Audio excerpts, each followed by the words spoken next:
Class BSc third year व BSc BEd 4 year के लिए हमारा जो कॉमन टॉपिक चल रहा है वो है कार्बोहाइड्रेट, जिसके पार्ट नंबर 7 की हम बात कर रहे हैं। इसके अंदर हमने कल जो टॉपिक किया था एल्डोसों की श्रृंखला में वृद्धि और एल्डोसों की श्रृंखला में कमी।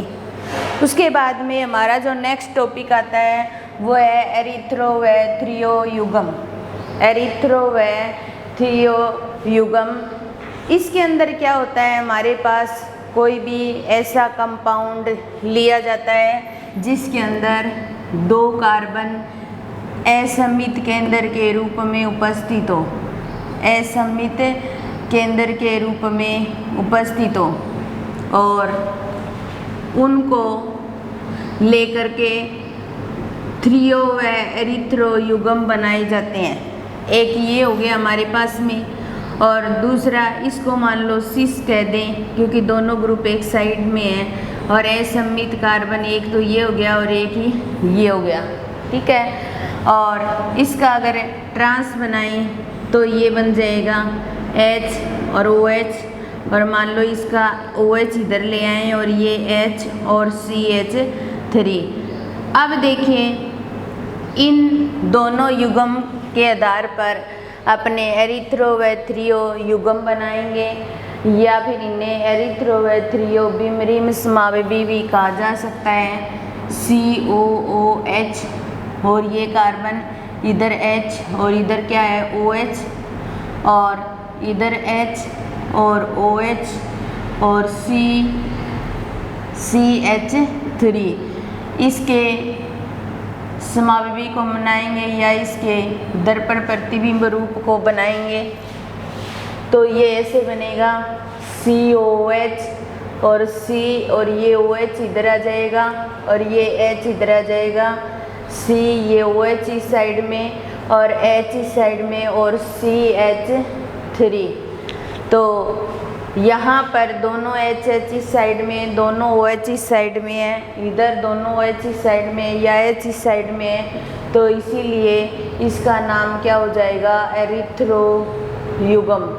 यानी कि असममित कार्बन वाला कोई कंपाउंड ले लें और उसके अंदर अगर दोनों समान ग्रुप एक साइड में हो और उनके समावयवी बनाते हैं तो उन्हें एरिथ्रो बिमरीम समावयवी कहा जाता है।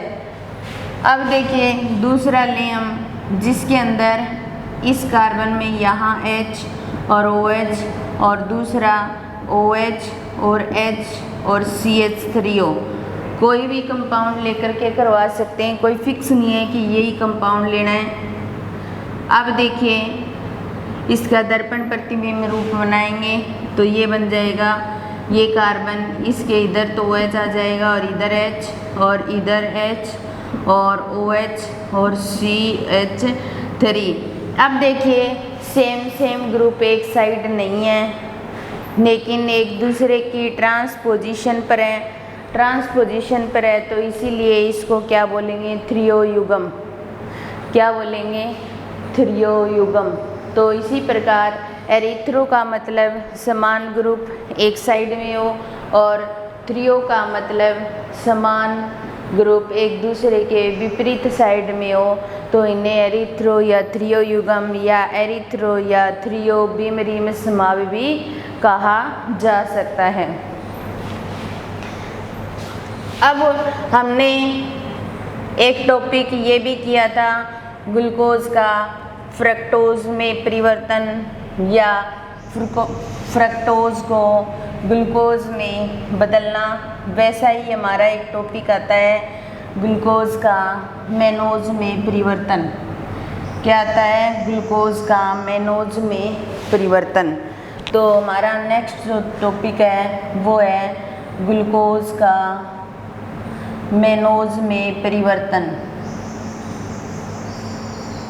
मैनोज में परिवर्तन, ग्लूकोज और मैनोज के अंदर क्या होता है, जो सेकंड नंबर कार्बन है उसके अंदर जो ग्रुप जुड़े होते हैं उसमें चेंज होता है, और इसका जो पहला मेथड है उसे बोला जाता है एपीमेरीकरण। पहला मेथड आता है एपीमेरीकरण, यानी कि ग्लूकोज और मैनोज की हम बात करें तो ग्लूकोज का जो सेकंड नंबर कार्बन होता है और मैनोज का जो सेकंड नंबर कार्बन है उसके अंदर OH एक दूसरे के विपरीत साइड होते हैं, या जो सेकंड नंबर कार्बन जो होता है उसके साथ जो ग्रुप जुड़े होते हैं वो एक दूसरे में परिवर्तित होते हैं, यानी कि एक दूसरे के विपरीत होते हैं। तो इसलिए उन दोनों को क्या बोला जाएगा, एपीमर बोला जाएगा। और एपीमर बोला जाएगा इसीलिए इस मेथड का नाम क्या हो जाएगा, एपीमेरीकरण, यानी कि दो समावेशी बन जाएंगे एक दूसरे के विपरीत ग्रुप जुड़ने वाले, इसलिए उन समावेशियों को तो एपीमर बोला जाएगा और इस मेथड को क्या बोल दिया जाएगा, एपीमेरीकरण। इसके लिए हम सबसे पहले किसको लेंगे, ग्लूकोज को, HOH, ये सेकंड नंबर कार्बन, CHOH की थ्राइस और CH2OH, ये हमारे पास क्या है, ग्लूकोज है। सबसे पहले ग्लूकोज लेंगे और ग्लूकोज को Br2 यानी कि ब्रोमीन जल की प्रेजेंस में रिएक्शन करवाएंगे, तो जिससे ये जो एल्डिहाइड समूह है वो कार्बोक्सिलिक समूह में चेंज हो जाएगा। एल्डिहाइड समूह कार्बोक्सिलिक समूह में चेंज हो जाएगा और ग्लूकोज से क्या बन जाएगा, ग्लूकोनिक एसिड। जब ग्लूकोज का ऑक्सीकरण करवाते हैं ब्रोमीन जल की उपस्थिति में या ऑक्सीकृत करवाते हैं तो एल्डिहाइड समूह जो होता है वो कार्बोक्सिलिक समूह में चेंज हो जाता है और इसलिए उसको बोल दिया जाता है ग्लूकोनिक एसिड। क्या बोल दिया जाता है, ग्लूकोनिक एसिड। तो ग्लूकोज से ग्लूकोनिक एसिड बनाने के लिए ब्रोमीन जल की आवश्यकता पड़ेगी। अब हमने ग्लूकोज से ग्लूकोनिक एसिड तो बना लिया, अब हमें क्या करना है, सेकंड नंबर कार्बन की पोजीशन चेंज करनी है। क्या करनी है, सेकंड नंबर कार्बन की पोजीशन चेंज करनी है। इसीलिए यहाँ पर हम पीरिडीन की उपस्थिति में इसको एक अन्य समावेशी के रूप में चेंज करेंगे। ये हमारे पास C और O और H रह जाएगा। इधर ये O है वो इस साइड में लिख देंगे और नीचे वाला H इसके साथ आ जाएगा और यहाँ डबल बॉन्ड करके COH रख देंगे और CHOH की थ्राइस और CH2OH। ये जो प्रक्रिया हुई है वो किसकी प्रेजेंस में हुई है, पीरिडीन की प्रेजेंस में हुई है। यानी कि हमने ग्लूकोनिक एसिड को एक मध्यवर्ती में चेंज कर दिया। किस में चेंज कर दिया, इंटरमीडिएट में चेंज कर दिया। अब हम क्या करेंगे, पीरिडीन की उपस्थिति में इसको मेनोनिक एसिड में चेंज करेंगे। पीरिडीन की उपस्थिति में मेनोनिक एसिड के अंदर चेंज करेंगे तो वापस यहाँ कार्बोक्सिलिक ग्रुप आ जाएगा और ये जो कार्बन है इसका OH इधर आ जाएगा और इधर H और CHOH की थ्राइस और CH2OH और इसको बोला जाएगा मेनोनिक एसिड। क्या बोला जाएगा, मेनोनिक एसिड। तो इस प्रकार हमने ग्लूकोज से ग्लूकोनिक एसिड बनाया, पीरिडीन की उपस्थिति में एक मध्यवर्ती के अंदर चेंज कर दिया और फिर पीरिडीन की उपस्थिति में मेनोनिक एसिड में चेंज कर दिया।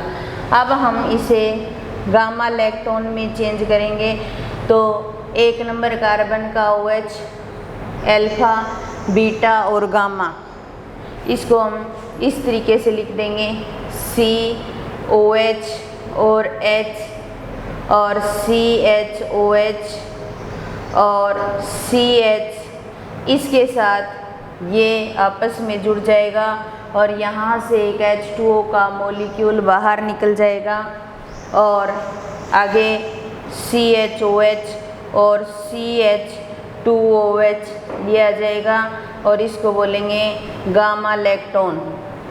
इससे हमने क्या कर दिया, गामा लैक्टोन बना दिया। गामा लैक्टोन बना करके फिर इसका क्या करवाएंगे, Na और Hg की प्रेजेंस में अपचयन करवाएंगे। अपचयन करवाएंगे तो ऊपर CO के साथ H जुड़ जाएगा, फिर COH और H आ जाएगा और CHOH, और जो ऑक्सीजन है वो गामा कार्बन के साथ जाएगा और एक H उसके साथ जुड़ जाएगा और CHOH आ जाएगा, यहाँ CH2OH आ जाएगा।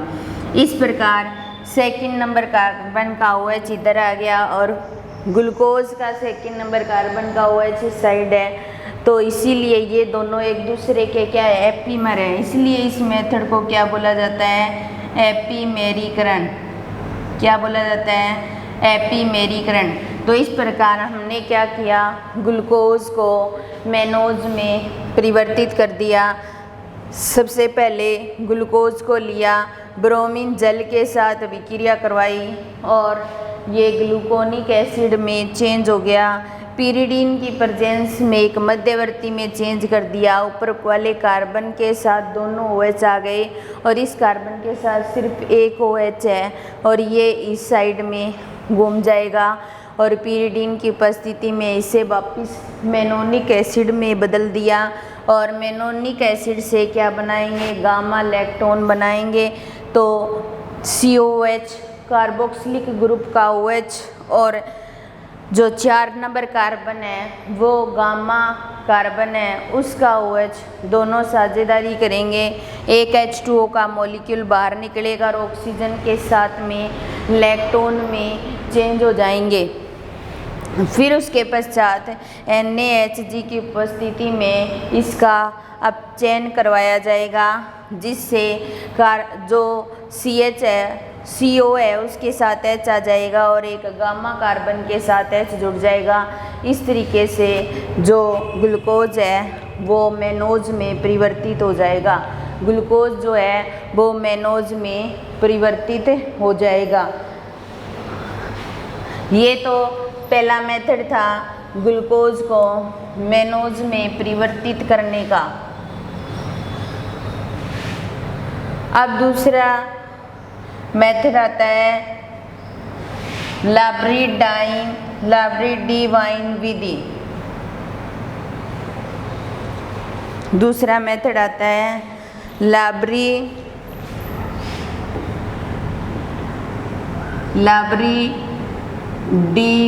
विधि। लाब्रीडीवाइन विधि, ये विधि एक ऐसी विधि है जिसके अंदर हम क्या करते हैं, ग्लूकोज को फ्रक्टोज में, फ्रक्टोज को ग्लूकोज में और ग्लूकोज को मेनोज में और मेनोज को फ्रक्टोज में बदल सकते हैं। तो इसके अंदर क्या करते हैं, अपने जो ग्लूकोज है सबसे पहले ग्लूकोज को लेंगे और ग्लूकोज की अगर क्षार की प्रेजेंस में रिएक्शन करवाएंगे तो ये किस में चेंज हो जाएगा, मेनोज में चेंज हो जाएगा। और ग्लूकोज को क्षार की प्रेजेंस में यहाँ पर क्या लिख देते हैं, फ्रक्टोज, क्योंकि रिएक्शन करेंगे उसमें फ्रक्टोज लेंगे। यहाँ पर क्या आ जाएगा, मेनोज। और ये अगर क्षार की प्रेजेंस में रिएक्शन करता है तो फ्रक्टोज में चेंज हो जाता है।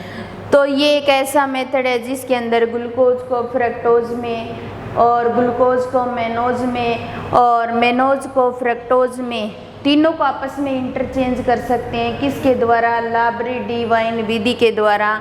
तो सबसे पहले अपने क्या करते हैं, ग्लूकोज लेते हैं, CHO और CHOH और CHOH और CHOH और CHOH और CH2OH। ये क्या है, हमारे पास ग्लूकोज है। क्या है, ग्लूकोज है। इसको पिरिडीन की प्रेजेंस में एक मध्यवर्ती के अंदर चेंज करते हैं। किसके अंदर, चेंज करते हैं मध्यवर्ती के अंदर OH नेगेटिव की प्रेजेंस में। ठीक है, अब देखिए ये जो है वो एक मध्यवर्ती के अंदर चेंज हो जाएगा और ये कार्बन इसके साथ OH और ये HCHOH और CHOH और CHOH और CH2OH, ये क्या बन गया? मध्यवर्ती बन गया। क्या बन गया? मध्यवर्ती बन गया। अब हम क्या करेंगे, यहाँ से अब OH नेगेटिव की प्रेजेंस में रिएक्शन करवाएंगे तो ये फ्रक्टोज में चेंज हो जाएगा। किस में चेंज हो जाएगा? फ्रक्टोज में चेंज हो जाएगा। और फ्रक्टोज के अंदर क्या होता है? सेकंड नंबर कार्बन के अंदर कीटोनिक समूह आता है, इसलिए इसको क्या नाम दे देंगे? फ्रक्टोज नाम दे देंगे। फिर उसके पश्चात इसको अपने जो ग्लूकोज है उसको हम OH नेगेटिव की प्रेजेंस में रिएक्शन करवाएं तो ये किस में चेंज हो जाएगा? मेनोज में। और मेनोज और ग्लूकोज में क्या फ़र्क होता है? सेकंड नंबर कार्बन के HOH का फ़र्क होता है। इसमें HOH पाया जाता है, इसमें OH और H पाया जाएगा और बाकी सारी कंडीशन वैसे ही होगी। तो ये क्या बन जाएगा? मेनोज बन जाएगा। और यहाँ से इसको भी अपने OH नेगेटिव की प्रेजेंस में रिएक्शन करवाएं तो मेनोज को फ्रक्टोज में बदल सकते हैं। तो ये थी लाब्री-डिवाइन विधि। लाब्री-डिवाइन विधि के अंदर क्या होता है कि अपने ग्लूकोज को लेते हैं क्षार की प्रेजेंस में और pyridine की प्रेजेंस में, इसको एक मध्यवर्ती के अंदर चेंज करते हैं। ठीक है, और फिर OH नेगेटिव के साथ रिएक्शन करवाते हैं और क्या बनाते हैं? फ्रक्टोज में बदल दिया मध्यवर्ती को। इधर OH नेगेटिव की प्रेजेंस में करवाएंगे तो मध्यवर्ती किस में चेंज हो गया? मेनोज में। तो हम डायरेक्ट ऐसे ग्लूकोज को मेनोज में भी परिवर्तित कर सकते हैं, नहीं तो मेनोज को मध्यवर्ती में चेंज करेंगे, मध्यवर्ती ग्लूकोज में चेंज हो जाएगा। इसी प्रकार मध्यवर्ती को फ्रक्टोज में, फ्रक्टोज को मध्यवर्ती में चेंज करेंगे। फिर उसके बाद फ्रक्टोज को मध्यवर्ती में, मध्यवर्ती से मेनोज में चेंज हो जाएगा। हम डायरेक्ट इस प्रकार भी लिख सकते हैं मध्यवर्ती ना लिख करके। तो इस प्रकार ग्लूकोज का मेनोज में परिवर्तन करने की जो विधि है वो दो विधि थी। एपिमेरीकरण, जिसके अंदर क्या बनते हैं? एपीमर बनते हैं। और दूसरी जो विधि आती है वो है लाब्री-डिवाइन विधि, जिसके अंदर ग्लूकोज का फ्रक्टोज में या फ्रक्टोज का मेनोज में, ग्लूकोज का मेनोज में एक इंटरमीडियम के माध्यम से परिवर्तन किया जाता है। तो इस तरीके से हमारा जो टॉपिक है ग्लूकोज का मेनोज में परिवर्तन जो है वो कंप्लीट होता है और इसी के साथ हमारी क्लास भी समाप्त होती है। धन्यवाद।